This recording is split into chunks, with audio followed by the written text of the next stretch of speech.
Happy Wealth Wednesday, Cherie. I'm so excited to have you here. You've been a partner in crime and confidant as we've gone through Seed Club's third cohort, and just an amazing, feminine voice as we've navigated the idea of DAOs, which is kind of a new form of investing in different versions of capital, social capital, the way we do work and the way we organize. And so excited to have you here and to talk about all the incredible things you're doing with water and music. So I'd love if we just kick off and you share a little bit about your background, your story, and who you are. My career path is very non-linear. So my background, I guess professionally, has been as a writer, focused on music and tech. And I guess going all the way back to like childhood, music has always been the through line. So I grew up playing piano, and it wasn't until I got into college that I guess first became aware of the music industry, even as like a concept, and just the sheer breadth of jobs that were available in the industry. And in terms of academics, I was really into math and stats. So I thought that was going to be my my sweet spot in terms of like my career path. So working in like a data facing role in the music industry. Thankfully, I had this opportunity, and immediately when I started writing, I realized like even today, there aren't many other people focused on a similar beat, like as specific as music and tech. And so I was like kind of writing the articles that I wanted to see in the world, I guess at the time. I kind of saw an opportunity to like carve out a space for myself in that very specific, but also very like wide ranging niche in media. Stuck with that, was a traditional freelance writer for a couple of years. Launched my own paid newsletter once I kind of built more of a following in 2019. It's called Water and Music, and I launched that on Patreon right at the start of the pandemic, when I was able to work on it full time. So the timing of it was a bit like surreal, but it was like March 2020 when I decided to focus solely on growing the newsletter, which focuses on, again, like deeper trend analysis in the music and tech industries. I started treating Water and Music as like its proper brand, growing a whole team, working with guest writers. In terms of what will be most relevant to today's discussion about like when the Web3 switch turned on, did not expect that to happen at all. Ever since I started writing about music and tech, I was aware of blockchain and Web3 as a concept. There was, I think, a first wave from like 2015 to 2017. I'm curious, what your first ever investment was, and that can be anything, like your first investment in moving into this direction, like how you actually were able to do this full time is interesting. And I also think, if you have been an investor in blockchain, both, in any way, in any capacity, how you think about that. You could definitely invest in your own like career or company. I would say that for sure was my experience with Water and Music. I would say that's my first huge or like big investment. I was fortunate to be very early to Friends with Benefits. They're one of the earliest kind of culture and creative focused DAO. What got you over the edge to say, I'm going to do this full time? It's worth it to me to invest in that way. Is wanting to create a space for really interesting and impactful and potentially impactful ideas that wouldn't otherwise see the light of day, and like serving as a space and a forum for those ideas, whether it comes from me or many people from like around the world, from all different kinds of backgrounds in the music industry, levels of experience, who, just having a space for people to experiment with those interesting, kind of ideas or even like products as well. So what role do you think, or even see, Water and Music playing in the wealth space? And I mean like path to sustainability for yourself, for others who are contributing, artists in general.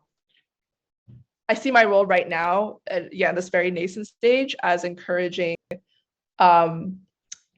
ways of thinking about incentive design.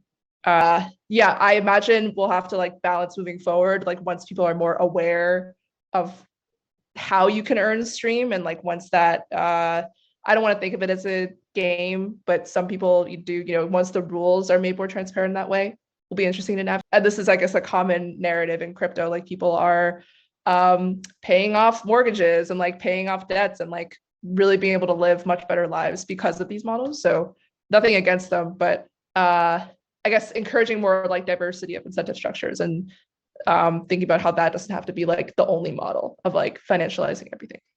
So yeah, I think those are the discussions that I'm especially excited about. And what do you think has been the most exciting thing you've learned trying to build this DAO? I don't know who said this first, but so we're both part of Seed Club, which was created by this person named Jess Sauce. And something that he has said recently is that DAOs at their core are about people much more than they are about tech.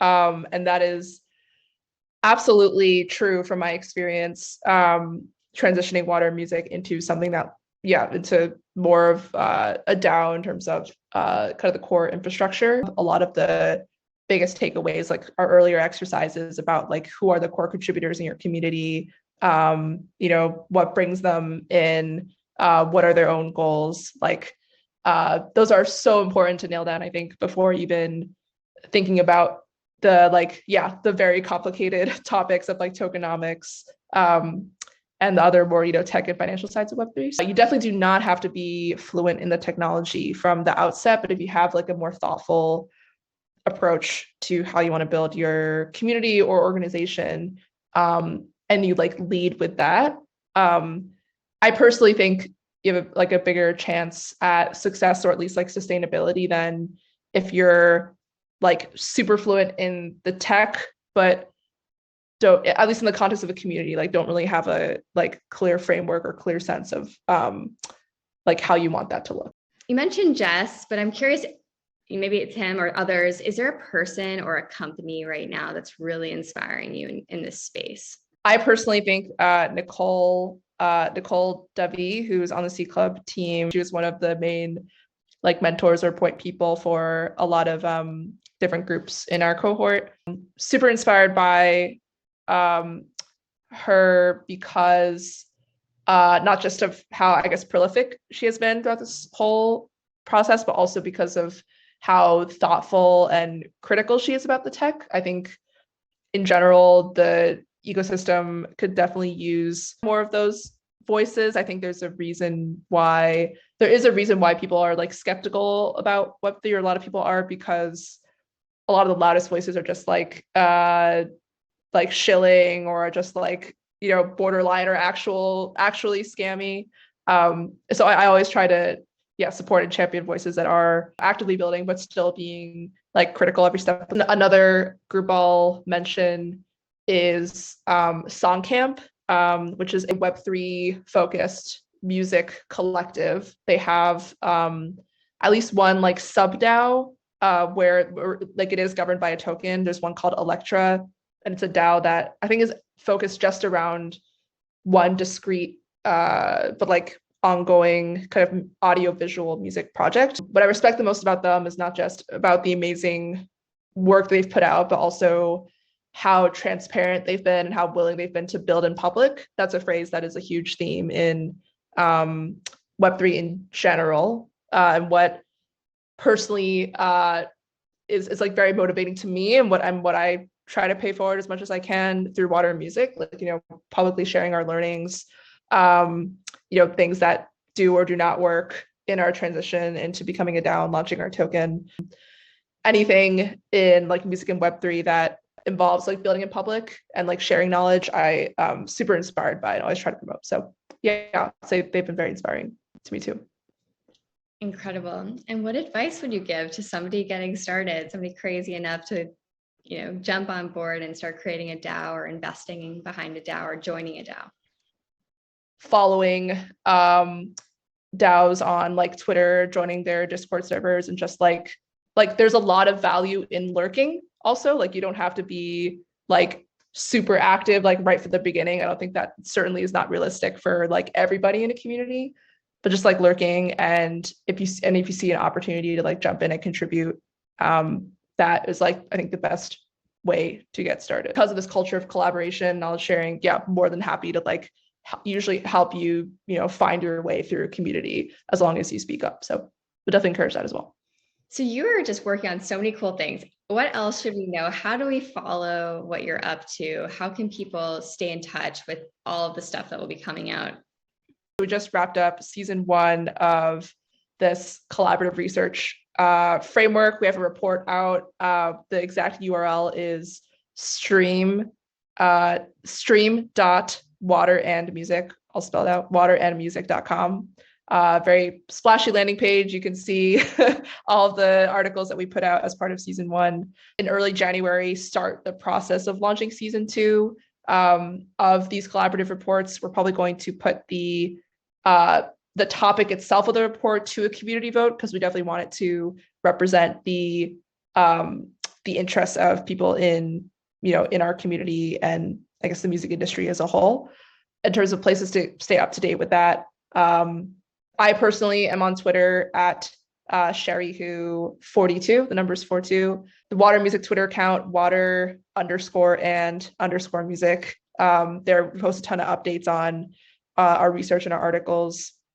We also still at our core, even with a token, are a paid newsletter. So if you are interested in paying and supporting our work, you can just go to waterandmusic.com and learn more about our membership there. There is a free tier that you can sign up for, but definitely encourage people to sign up if they're interested in this topic in particular. Brilliant, Cherie. Thank you so much for everything that you shared, for being here, for being such a leader at this frontier space right now, and bringing a feminine lens to such a cool topic and space. So it's been such a pleasure to chat with you today. Yeah, thank you. You too.